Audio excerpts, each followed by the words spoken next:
Hello students. So today let's start with class 10th history, and today we will start with the chapter Rise of Nationalism in Europe. तो students, इसमें मैंने paragraph wise जो question बनाए हैं वो आप सब ध्यान से देखिएगा। ये 1 मार्क्स के कुछ क्वेश्चंस हैं, 2 मार्क्स के हैं, 3 एंड 5 मार्क्स। ओके, ये आपके इंटरनल असेसमेंट एंड बोर्ड की तैयारी में भी काम आएंगे। सो आपने जब चैप्टर देखा होगा तो उसमें कई सारे क्वेश्चंस हैं, तो उसमें से जो मेन इंपॉर्टेंट क्वेश्चन है उसको मैं कवर करता हूँ। इसके मॉडल आंसर मैंने लिखे हुए हैं, so kindly go through these questions and answers and please give your feedbacks. Okay students, so let's start. तो पहला जो 1 मार्क्स का क्वेश्चन इसमें बनता है वो ये बनता है कि 1848 में फ्रेडरिक सुरू नाम के एक फ्रेंच आर्टिस्ट थे।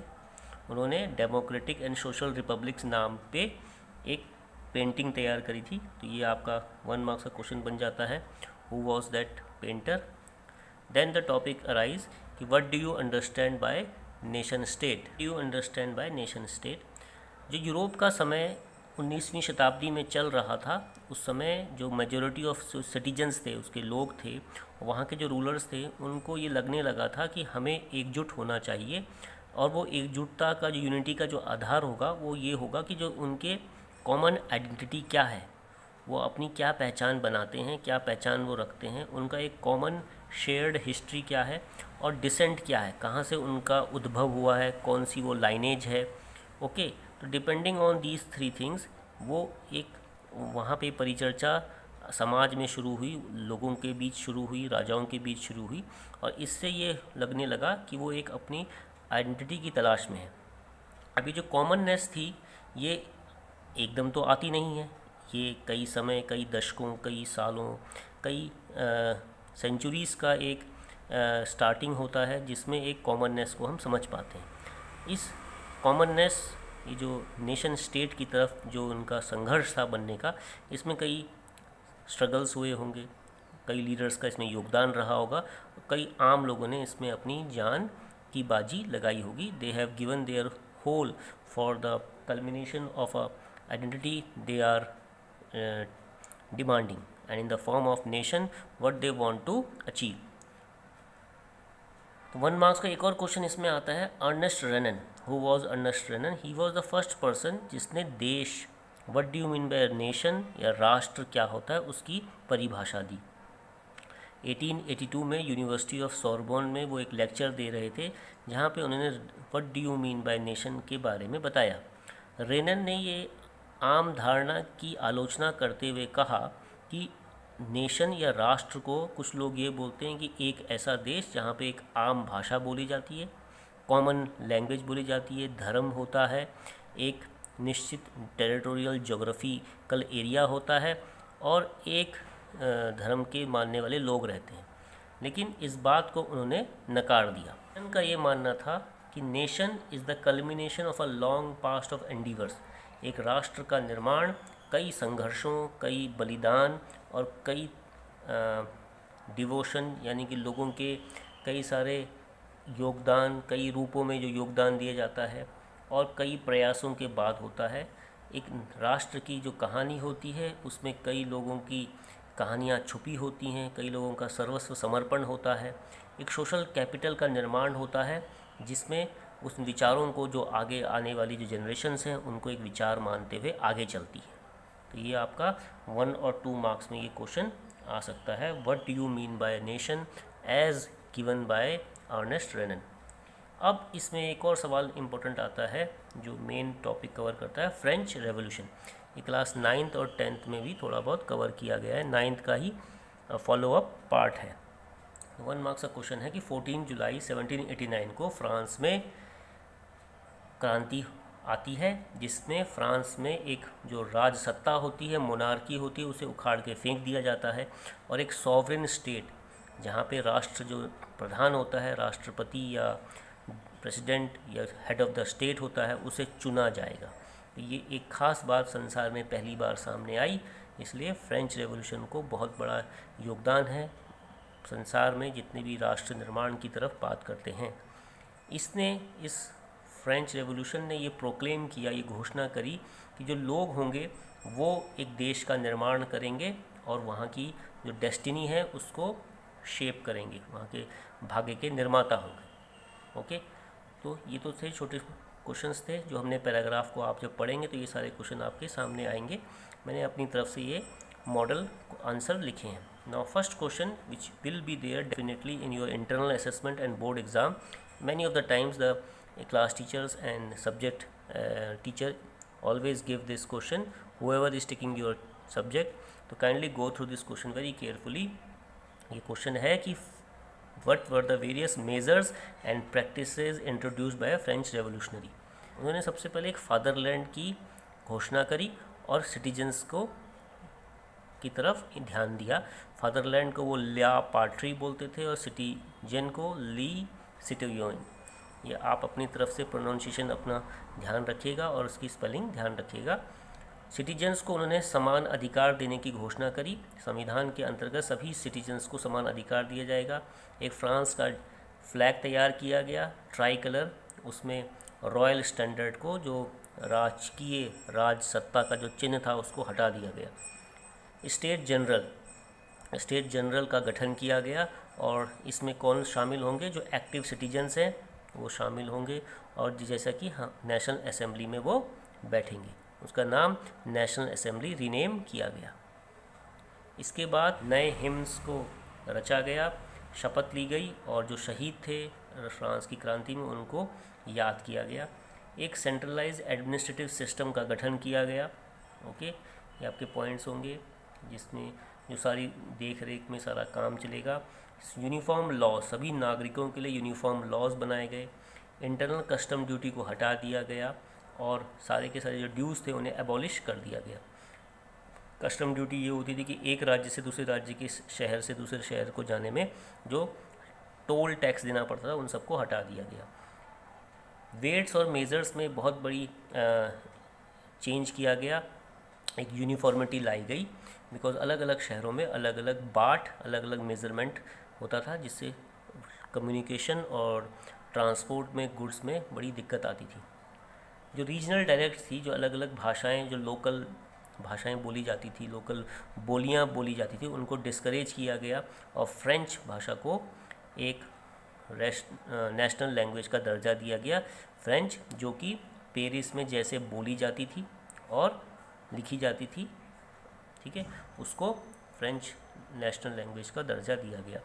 ये जो मिशन था, it was the mission and destiny, France के लोगों के लिए ये एक मिशन के रूप में था। एक अपने देश के राष्ट्र निर्माण की तरफ वो सब काम कर रहे थे और अपने यूरोप से वो सारी तानाशाही राज सत्ता जो उसको उखाड़ के फेंकना चाहते थे। बच्चों, ये क्वेश्चन है, कई बार एग्जाम में आया है, kindly go through this question very properly. Okay, go next question is very much there and it has also come into your board exams and internal assessment. What do you mean by Napoleonic Civil Code of 1804?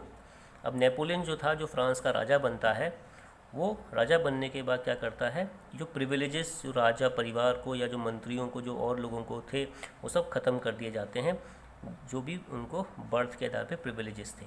उसके बाद law वो ऐसा बनाया जाता है जो सबके लिए बराबर होगा, इक्वलिटी बिफोर लॉ ये कर दे। लेकिन एक काम वो गलत करता है, जो secure the right to property, संपत्ति के अधिकार को वो बरकरार रखता है। ये जो कोड था नेपोलियनिक सिविल कोड, इस कोड ने इस जो तीनों चीज़ें थी इसको फ्रांस के बाहर और देशों में भी ले जाया गया, ठीक है। और क्योंकि ये फ्रेंच रेवोल्यूशन के बाद ये आया था, तो फ्रांस इस समय पूरे संसार में एक पावर की तरह उभरा था, that power which has given the world liberty, equality and fraternity. अब जो नेपोलियनिक सिविल कोड था, इसे Dutch Republic, Switzerland, Italy, Germany ले जाया गया, इन देशों में ले जाया गया। नेपोलियन ने एडमिनिस्ट्रेशन में बहुत सुधार करे और उसने जो फ्यूडल सिस्टम था उसको समाप्त कर दिया, किसानों को जो आज़ाद करा दिया। सर्फडम था, जो गुलामी की प्रथा थी, एक तरह से उनको आज़ाद कर दिया गया और जितने भी सर्फ जो गुलाम किसान थे, जिन्हें कि फ्री में सामंत या हमारे देश में अगर ज़मींदारों की तरह जो वहाँ यूरोपियन व्यवस्था में लोग थे, जो उनको उनके अंडर में जितने भी गरीब किसान काम करते थे उनको सर्फडम से आज़ाद कर दिया गया। ये एक बहुत इम्पोर्टेंट पॉइंट है। शहरों में क्या हुआ, जो दुकानदार थे या जो व्यापारी समूह था वो अपनी गिल्ड बना सकता था, ठीक है। जो पहले राज सत्ता के समय ये मनाही थी वो सब हटा दी गई, गिल्ड रेस्ट्रिक्शंस को रिमूव कर दिया गया, ट्रांसपोर्ट और कम्युनिकेशन में सुधार किए गए। नए कानून के मुताबिक अब जो सामान था और जो कैपिटल थी वो जल्दी से जल्दी एक जगह से दूसरी जगह ट्रांसफ़र हो जाती थी, और फास्ट मूवमेंट ऑफ गुड्स का ट्रांसफ़र हुआ क्योंकि वेट एंड मेजर्स में काफ़ी सुधार कर दिया गया था।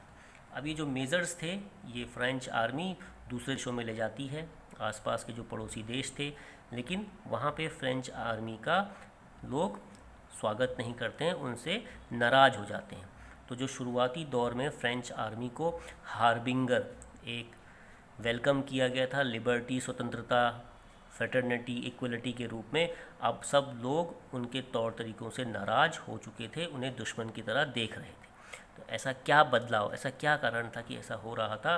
कारण ये था कि टैक्स बढ़ा दिए गए थे। नेपोलियन ने अपने कब्जे वाले इलाकों में टैक्स बढ़ा दिए थे, सेंसरशिप बढ़ा दी गई थी। सेंसरशिप मतलब आप कोई भी राजा के खिलाफ ना तो कुछ बोल सकते हैं ना छाप सकते हैं। जो इंक्रीज टैक्सेशन था, सेंसरशिप थी, और जो ज़बरदस्ती फ्रेंच आर्मी में जो कंस्क्रिप्शन किया जा रहा था यानी कि भर्ती की जा रही थी, इन सब कारणों से फ्रांस के जो पड़ोसी देश थे वो इलाके फ्रांस की आर्मी से नाराज़ होने लग गए, और जो भी फ्रेंच आर्मी ने या नेपोलियन ने अच्छे काम करे थे, ये सारे के सारे जो अच्छे काम थे वो सब जीरो हो गए, क्योंकि लोगों ने टैक्स का बढ़ना, सेंसरशिप होना और ज़बरदस्ती फ्रेंच आर्मी में जो भर्ती की प्रक्रिया थी, जो नेपोलियन यूरोप को कब्जा करने के लिए पूरी फ्रेंच आर्मी में ज़बरदस्ती रिक्रूटमेंट कर रहा था, ये सब चीज़ें फ्रेंच आर्मी के विरोध में बढ़ती चली गई, और लोग और जो आसपास के जो पड़ोसी देश थे, they all began to became angry against the French army and the Napoleon rule. Next question, हमने 2 क्वेश्चन करे कि पहला क्वेश्चन ये था कि फ्रेंच रेवोल्यूशनरीज़ ने क्या क्या कंट्रीब्यूशन किया, what were the steps taken by the French revolutionary, okay, measures and practices. Then second question था Napoleonic civil code, and then अब नेक्स्ट क्वेश्चन है, थर्ड क्वेश्चन है लिबरल नेशनलिज्म। लिबरल नेशनलिज्म, जो liberalism word जो derive हुआ है वो Latin word है, जिस लिबर से डिराइव हुआ है, जिसका मतलब होता है फ्री। लिबरलिज्म ने लोगों की आज़ादी की तरफ ध्यान दिया और समानता की तरफ ध्यान दिया कानून के आगे, all were equal and free before law, okay. यहाँ पे जो सरकार बनेगी वो कंसेंट के द्वारा बनाई जाएगी, लोगों से राय मशवरा करके बनाई जाएगी, इस तरफ ध्यान देने। तो एक नया पहलू सामने आ रहा था, और ये जो तानाशाही ऑटोक्रेसी के बिल्कुल अपोजिट था। इस लिबरलिज्म के जो प्रवक्ता थे, जो स्पॉन्सर थे, जो इसके प्रमोटर थे, वो ऑटोक्रेसी के एंड की तरफ बढ़ रहे थे। They demanded the end of autocracy from all Europe. Clerical privileges, जो मंत्रियों, राजशाही या जो राज परिवारों को जो सुविधाएं दी जाती थी उसको ख़त्म करने के पक्षधर थे, और एक ऐसे संविधान की बात करते थे जहाँ पे रिप्रेजेंटेशन होगा, लोगों को चुना जाएगा, और वो चुन के एक पार्लियामेंट बनाएंगे, जो पार्लियामेंट देश के लिए कानून बनाएगी। 19वीं शताब्दी में सरकार जो थी, जितने भी लिबरल्स थे, उन्होंने प्राइवेट प्रॉपर्टी को बरकरार रखने की तरफ जोर दिया। ये ओके।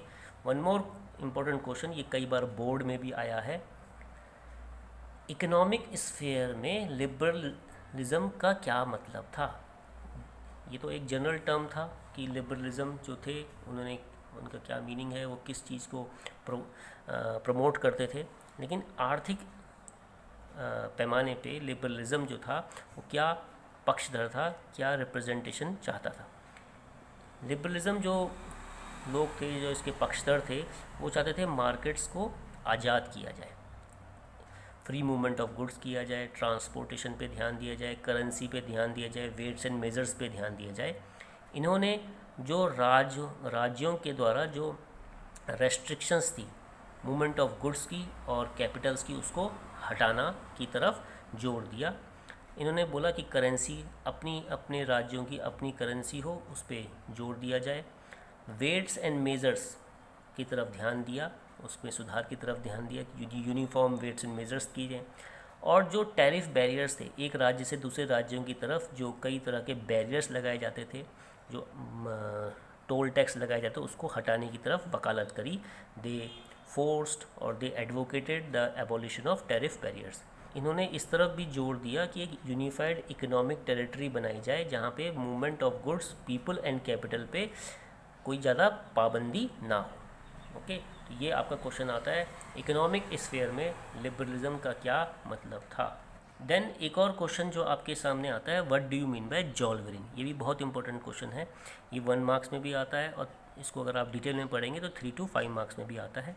जॉल्वरिन एक कस्टम यूनियन थी, कई सारे व्यापारिक समूह को मिल के एक समूह जो बनाया गया था उसे जॉल्वरिन बोलते थे।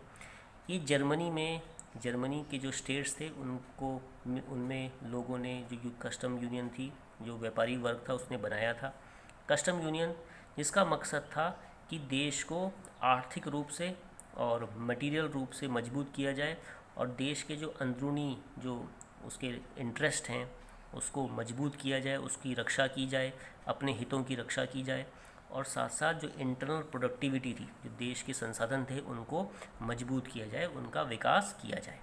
कैसे होगा ये? इन्होंने जो नेशनल सेंटीमेंट्स थे उसको अवेकन करने की तरफ ध्यान दिया, उसको उजागर करने की तरफ ध्यान दिया, जिससे कि जो लोग हैं, इंडिविजुअल हैं, उसका भी विकास हो और जो समाज है और जो वहाँ के प्रांत हैं, प्रोविंशियल इंटरेस्ट है, उनका भी विकास हो। जर्मन जो पीपल थे उन्होंने जल्दी ये समझ लिया था कि अगर हमें मजबूत आर्थिक सिस्टम की आज़ादी मिलती है तो न केवल इससे एक मजबूत देश का विकास होगा बल्कि एक राष्ट्र निर्माण की तरफ भी इसका विकास होगा और लोग आज़ाद होंगे, फ्री मूवमेंट ऑफ गुड्स होगा, तो इंडिविजुअल क्या होगा, मटीरियली मजबूत होंगे, यूनाइटेड होंगे और राष्ट्र निर्माण की तरफ सोचेंगे। तो ये प्रूशिया के इनिशिएटिव में ये काम शुरू होता है जॉल्वरिन का। ओके, और इसने क्या किया कि सारे के सारे जो टैरिफ बैरियर्स थे, जो कि नेपोलियन में भी सुधार किए गए थे, उनको क्या किया, ख़त्म कर दिया। एक जगह से दूसरी जगह जो सामान ले जाने की तरफ जो टैरिफ बैरियर्स थे वो ख़त्म कर दिए गए। करेंसी 32 तरह की करेंसी होती थी, 32 तरह की करेंसियाँ होती थी अलग अलग स्टेट्स में, उनको घटा के सिर्फ उन्होंने 2 करेंसी कर दी गई। ये बहुत बड़ा इंपॉर्टेंट स्टेप था। और रेलवे की तरफ ध्यान दिया गया, free movement of goods, fast transport communication की तरफ ध्यान दिया गया, जिससे कि mobility of goods and people मजबूत हो, जल्दी हो, और जिससे कि आर्थिक रूप से मजबूत प्रांत होगा, तो वो मजबूत प्रांत होगा, लोग मजबूत होंगे। इंडिविजुअल की इम्पोर्टेंस की तरफ ध्यान दिया, गुड्स की तरफ ध्यान दिया, वेट्स एंड मेजर्स की तरफ ध्यान दिया। तो ये सब प्रूशिया के इनिशिएटिव में हो रहा था और इससे एक जर्मनी मजबूत देश बनता चला गया। एक और क्वेश्चन जो इस चैप्टर में इम्पोर्टेंट है वो है ट्रीटी ऑफ वियना। 1815 में जब नेपोलियन को हरा दिया गया, ब्रिटेन, रशिया, प्रूशिया और ऑस्ट्रिया ने मिलके एक ट्रीटी साइन करते हैं वियना में। वियना ऑस्ट्रिया की कैपिटल है, यूरोपियन कंट्री है। इसमें होस्ट कौन था? Austrian chancellor duke Metternich. ये आपका 1 मार्क्स का क्वेश्चन भी आता है। 1815 में ट्रीटी ऑफ वियना साइन होती है। Okay, Britain, Russia, Prussia and Austria, okay, ये सब मिल के वियना में एक बैठक में एक समझौता ट्रीटी साइन करते हैं। इनको होस्ट कौन कर रहा था? ऑस्ट्रिया के जो चांसलर थे ड्यूक मेटरनिच। इसमें सबसे पहला पॉइंट क्या है कि नेपोलियन की लड़ाई के बाद जो नेपोलियन ने जितने भी सिविल कोड, आपको याद होगा अभी हमने क्वेश्चन किया था नेपोलियनिक सिविल कोड 1804, तो जो नेपोलियन ने इसमें सुझाव दिए थे और जो सुधार लाए थे वो सारे के सारे सुधार जो थे उनको ख़त्म कर दिया गया। बर्बन डायनेस्टी को रीस्टोर्ड किया गया। नंबर 2 पॉइंट्स, फ्रांस ने अपने कब्जे वाली जो टेरिटरी थी, जो फ्रांस ने नेपोलियन के अंडर में जो इतने भी इलाके जीते थे, उन सबको छीन लिया गया फ्रांस से और नेपोलियन के कब्जे से। और फ्रांस के बॉर्डर में चारों तरफ अलग अलग स्टेट्स बना दिए गए जिससे कि फ्रांस आगे आने वाले समय में एक्सपेंशन ना कर सके। क्या किया गया इसमें, नीदरलैंड्स जो है बेल्जियम के साथ मिलके उत्तरी दिशा में नॉर्दर्न साइड में नेदरलैंड्स बेल्जियम को मिला के बना दिया गया। जिनोवा साउथ में जो इटली के साथ है, पीडमोंट को मिला के जिनोवा का राज्य बनाया गया।